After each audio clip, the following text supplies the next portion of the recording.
একটি মানুষ জীবনে যতই চেষ্টা করুক না কেন, তাকে তার কর্মফল অবশ্যই ভোগ করতে হবে। একটি মানুষ তার কর্ম থেকে কখনোই বাঁচতে পারবে না।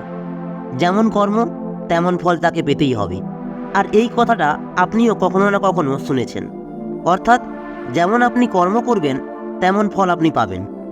কিন্তু এখানে আমি আপনার কাছে একটি প্রশ্ন করতে চাই, আপনি কি এই কথাটির উপর বিশ্বাস করেন? আমি জানি আপনাদের অনেকের মধ্যেই এই প্রশ্নটা অবশ্যই আসছে যে এটা আবার জিজ্ঞেস করার কি আছে, এটা তো সত্যি যে যেমন কর্ম করবে সে তেমন ফল পাবে।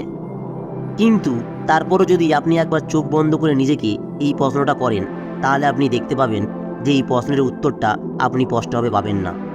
কোথাও না কোথাও আপনার মনের মধ্যে একটা সংশয় অবশ্যই থাকবে যে এই কথাটা সত্যি কি না মিথ্যা। আর সেটাই আমি আপনাদের আজ একটি ছোট্ট গল্পের মাধ্যমে বোঝানোর চেষ্টা করব। তো চলুন বেশি দেরি না করে কাহিনীটি শুরু করা যাক। একটি গ্রামে একটি জ্ঞানী পণ্ডিত থাকতো।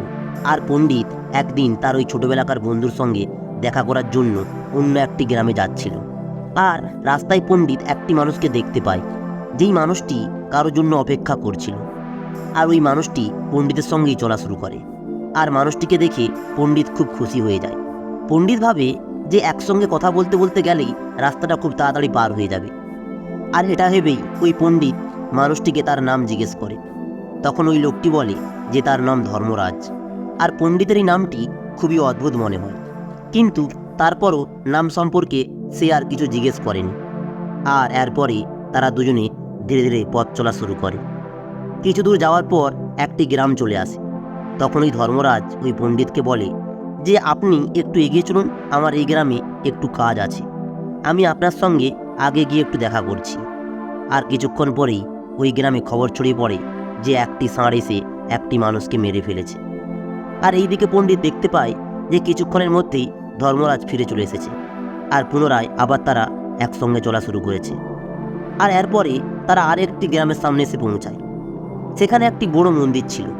যেহেতু ওই পণ্ডিতের বন্ধুর বাড়িটা অনেক দূরে ছিল, তাই পণ্ডিত সেখানে বিশ্রাম করার কথা ভাবে। এরপর ধর্মরাজ সেই পণ্ডিতকে বলে যে আমার এই গ্রামে একজনকে কিছু দেবার আছে, আপনি খাবার খেয়ে বিশ্রাম করুন, আমি কিছুক্ষণের মধ্যেই চলে আসব। তারপর ধর্মরাজ সেখান থেকে চলে যায়। আর কিছুক্ষণ পরেই পণ্ডিত ওই গ্রামের একটা ঘরে আগুন লাগছে দেখতে পায়। আর মুহূর্তের মধ্যেই ওই আগুন সমস্ত গ্রামে ছড়িয়ে পড়ে। এরপর পণ্ডিত ভাবে যে এই ধর্মরাজ যেখানেই যাচ্ছে সেখানেই কোনো না কোনো বিপদ কেন হচ্ছে, এই মানুষটির মধ্যে নিশ্চয়ই কোনো রহস্য আছে। এরপরে ধর্মরাজ যখন ফিরে আসে, তারা বিশ্রাম করার পর যখন তারা যাত্রা শুরু করে, আর আবার যখন পুনরায় একটি গ্রামের সামনে এসে পৌঁছায়, তখন ওই ধর্মরাজ পণ্ডিতকে বলে যে আপনি এগিয়ে চলুন, আমি এই গ্রামে একটি বন্ধুর সঙ্গে দেখা করে আসছি। এটা বলেই ধর্মরাজ সেখান থেকে চলে যায়। কিন্তু এই পণ্ডিত এইবার আর এগিয়ে যাননি, বরং সেখানে দাঁড়িয়ে ওই ধর্মরাজকে দেখতে থাকে। আর তখন ওই পণ্ডিত একটি চিৎকার শুনতে পায় যে একটি মানুষকে সাপে কামড়ে দিয়েছে আর তার মৃত্যু হয়ে গিয়েছে। আর এরপরেই সেই ধর্মরাজ পণ্ডিতের কাছে পুনরায় এসে পৌঁছায়। আর পণ্ডিত ধর্মরাজকে জিজ্ঞেস করে যে তুমি যেই গ্রামেই যাও সেই গ্রামেই কোনো না কোনো বিপদ ঘটছে, তুমি কি আমাকে বলতে পারবে এমনটা কেন হচ্ছে? এরপর ধর্মরাজ বলে, পণ্ডিতজি, আমি তো আপনাকে অনেক বুদ্ধিমান মানুষ বলে মনে করেছিলাম, আর এই কারণেই আমি আপনার সঙ্গে যাচ্ছিলাম। কিন্তু আপনি এখনও বুঝতে পারেননি যে আমি কে? তাহলে শুনুন, আমি হলাম যমরাজ। আমি যেই সমস্ত মানুষদের জীবন নেওয়ার জন্য এসেছি তাদের আয়ু পূরণ হয়ে গিয়েছে। যদিও পণ্ডিত আগে থেকেই সেটা অনুমান করতে পেরেছিল, কিন্তু তারপরও ধর্মরাজের মুখ থেকে এই কথাটা শুনে সে অবাক হয়ে যায়। এরপর পণ্ডিত জিজ্ঞেস করে, যদি তুমি সত্যিই যমরাজ হয়ে থাকো তাহলে বলো পরবর্তী মৃত্যু কার হবে? তখন যমরাজ বলে, পরবর্তী মৃত্যুটা আপনার সেই বন্ধুর হবে যেই বন্ধুর সাথে আপনি দেখা করতে যাচ্ছেন, আর তার মৃত্যুর কারণটা হবেন আপনি।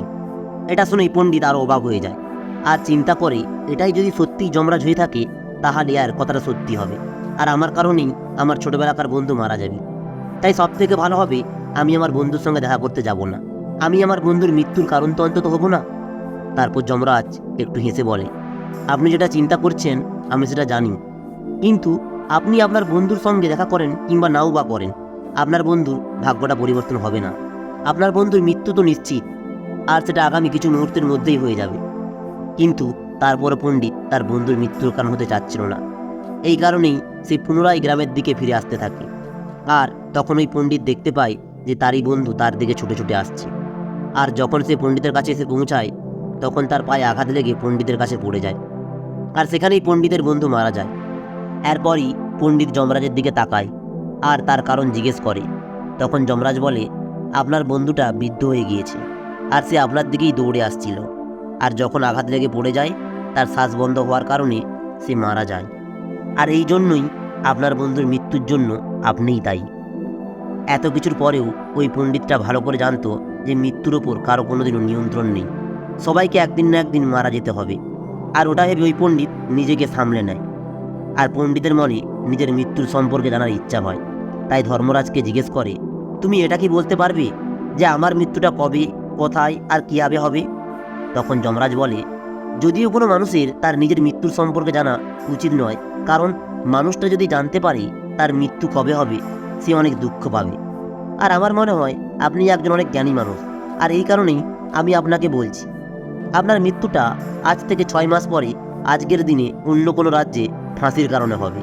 আর সবথেকে অবাক করার কথা এটা হলো, আপনি খুশি খুশি ওই ফাঁসিটা পরে নেবেন। এটা বলেই ওই যমরাজ সেখান থেকে চলে যায়। এরপর ওই পণ্ডিত গ্রামে ফিরে আসে। আর একটি মানুষ যতই জ্ঞানী হোক না কেন, নিজের মৃত্যুর কথা শুনে সে তো দুঃখ পাবেই, আর মৃত্যু থেকে বাঁচার কোনো না কোনো উপায় তো খুঁজবেই।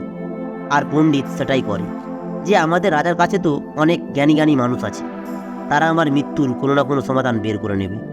আর এই সব কিছু ভেবেই ওই পণ্ডিত সেই দরবারে পৌঁছে যায় আর রাজাকে সমস্ত ঘটনা খুলে বলে। রাজা মন্ত্রীদের সঙ্গে এই সমস্যার সমাধানের ব্যাপারে জিজ্ঞেস করে। তখন একটি মন্ত্রী বলে, যদি পণ্ডিতের কথাটা সত্যি হয় তাহলে ওনার মৃত্যুটা ঠিক 6 মাস পরেই হবে, আর মৃত্যুটা ওনার ঠিক তখনই হবে যখন তিনি অন্য রাজ্যে যাবেন। কিন্তু যদি তিনি অন্য রাজ্যে না যান তাহলে ওনার মৃত্যুটা হবে না। মন্ত্রীর এই সমাধানটা রাজার পছন্দ হয়, আর এরপর ওই রাজা পণ্ডিতের থাকার সমস্ত বন্দোবস্ত রাজমহলেই করেন। ধীরে ধীরে সময় পার হতে থাকে, আর এই পণ্ডিতের মৃত্যুর সময় এগিয়ে আসতে থাকে। আর সবশেষে সেই দিনটা চলে আসে যেদিন ওই পণ্ডিতের মৃত্যু হবার কথা ছিল। আর ওই দিন পণ্ডিত রাতে ভয়ের কারণে একটু আগে ঘুমিয়ে পড়েন। পণ্ডিতের ঘুমের মধ্যে চলার অভ্যাস ছিল, আর পণ্ডিত নিজেও তার এই রোগের সম্পর্কে জানতো না। আর ওই রাতেই পণ্ডিত ঘুমের মধ্যে উঠে পড়ে, আর মহল থেকে বাইরে বেরিয়ে এসে একটি ঘোড়ার ওপর বসে পড়ে। আর ঘুমের মধ্যেই সে নিজের রাজ্য থেকে বেরিয়ে পাশের অন্য একটি রাজ্যে চলে যায়। আর কেবল এতটুকুই নয়, আর ওই পণ্ডিত ওই রাজ্যের রাজমহলে পৌঁছে যায়। আর সেখানে তাকে আটকানোর মতন কেউ ছিল না, কারণ সবাই সেখানে ঘুমিয়েছিল। তাই ওই পণ্ডিত সোজা রাজার ঘরে পৌঁছে যায়, আর পণ্ডিত সেখানে গিয়ে ঘুমিয়ে পড়ে। আর সকাল হবার পরেই রাজা ঘুম থেকে উঠে পণ্ডিতকে তার স্ত্রীর পাশে শুয়ে থাকতে দেখে। আর এটা দেখে রাজা অনেক বেশি রেগে যায়।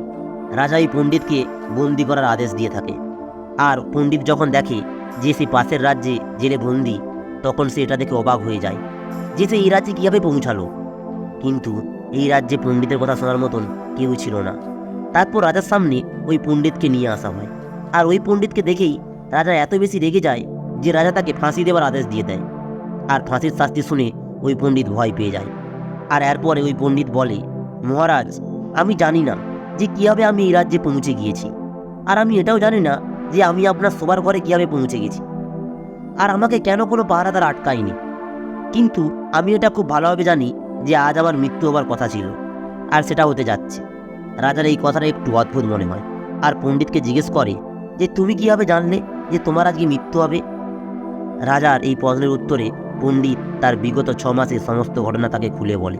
কিন্তু তারপরেও ওই রাজা ভাবে সে হয়তো তার মৃত্যু থেকে বাঁচার জন্য এই সব প্ল্যান করছে।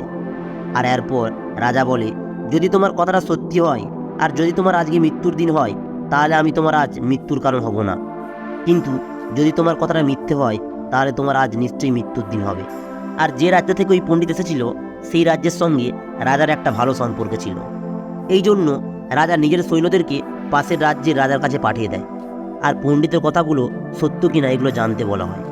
আর যখন ওই সৈন্যগুলো ফিরে এসে বলে যে মহারাজ, এই পণ্ডিত যাই কিছু বলেছে সেগুলো সব সত্যি, আর পাশের রাজ্যের রাজা এই পণ্ডিতকে 6 মাস ধরে তার রাজমহলে থাকতে দিয়েছে। গতকাল সন্ধ্যার সময় রাজা শেষবারের মতো পণ্ডিতের সঙ্গে দেখা করেছে, আর এরপরে যে এই পণ্ডিত এই রাজ্যে কীভাবে চলে আসে সেটা কেউ জানে না, তাই এই পণ্ডিতের ফাঁসি দেওয়াটা উচিত হবে না। কিন্তু সমস্যা এটা হলো, রাজা সম্পূর্ণ কথাটা না জেনেই ওই পণ্ডিতকে ফাঁসির আদেশ দিয়েছিল। আর এখন যদি পণ্ডিতকে ফাঁসি না দেওয়া হয় তাহলে রাজার কথার অপমান হবে। আর যদি রাজার কথার মূল্য রাখতে হয় তাহলে বিনা কারণে একটি মানুষের জীবন যাবে। এরপরে রাজা তার সমস্ত মন্ত্রীদেরকে ডেকে এই সমস্যার সমাধান জিজ্ঞেস করে। তখন ওখানে একটি মন্ত্রী রাজাকে বলে যে মহারাজ, এই পণ্ডিতকে খুবই পাতলা একটি সুতো দিয়ে ফাঁসি দেওয়া হোক, যার ফলে আপনার সম্মান থাকবে আর ওই পাতলা সুতোর কারণে পণ্ডিত মারাও যাবে না। রাজার এই মন্ত্রীর পরামর্শটা খুবই ভালো লাগে আর এটা করারই আদেশ দেওয়া হয়। এবার ওই পণ্ডিতের জন্য খুবই একটি পাতলা সুতো দিয়ে ফাঁসি তৈরি করা হয় আর নিয়ম অনুযায়ী পণ্ডিতকে ফাঁসি দেওয়ার জন্য নিয়ে যাওয়া হয়। সব মানুষ এটা জেনে খুশি হলো যে পণ্ডিত মারা যাবে না আর রাজার কথার অপমানও হবে না। আর পণ্ডিতের এটা বিশ্বাস ছিল যে সরু সুতোর সাহায্যে কখনোই তার মৃত্যু হতে পারে না। আর এরপরে ওই পণ্ডিত ফাঁসি হওয়ার জন্য রাজি হয়ে যায়, যেমনটা ওই ধর্মরাজ ভবিষ্যৎবাণী করেছিল যে আপনি নিজেই আপনার ওই ফাঁসিটা স্বীকার করে নেবেন। কিন্তু যখন ওই পণ্ডিতের গলায় ফাঁসি দেওয়া হয় তখন ওই সুতো ছিঁড়ে যায়, কিন্তু সুতো পাতলা হওয়ার কারণে পণ্ডিতের একটি গলার শিরা কেটে যায় আর পণ্ডিত নিচে ছটফট করতে থাকে আর তার গলা দিয়ে গল গল করে রক্ত বের হয়ে সে মারা যায়। এটা দেখে সেখানে কেউ বিশ্বাস করতে পারছিল না যে এই পাতলা সুতো দিয়ে কেউ কীভাবে মারা যেতে পারে, কিন্তু ঘটনাটি তো ঘটে গেছে। তাই বন্ধুরা, যেটা হবার সেটা তো হবেই। আমরা যতই সাবধানে থাকি না কেন, আমরা যত পরিকল্পনা করি না কেন, এগুলি ঘটার সেই সমস্ত পরিকল্পনা আগে থেকেই ঠিক হয়ে আছে, যেটাকে আমরা চাইলেও পরিবর্তন করতে পারবো না। আর এই কারণেই হয়তো ভগবান আমাদের ভবিষ্যৎ জানার ক্ষমতাটা দেয়নি, যাতে আমরা আমাদের জীবনে সুন্দরভাবে বাঁচতে পারি। আর এই কথাটাও ওই পণ্ডিতের ওপর প্রযোজ্য ছিল। আজ যদি পণ্ডিত তার মৃত্যুর কথা যমরাজের কাছ থেকে না জানতো তাহলে 6 মাস পর্যন্ত তাকে ওই রাজার রাজমহলে থেকে ভয়ে ভয়ে বাঁচতে হতো না, বরং সে প্রাণ খুলে বাঁচতে পারত। তো বন্ধুরা, এই পুরো কাহিনীটির মাধ্যমে আপনারা কি শিখতে পারলেন তা অবশ্যই কমেন্টের মাধ্যমে জানাবেন। আর যদি আপনাদের এই ভিডিওটি ভালো লেগে থাকে তাহলে চ্যানেলটিকে লাইক, শেয়ার ও সাবস্ক্রাইবের মাধ্যমে আগে বাড়িয়ে রাখবেন। ধন্যবাদ।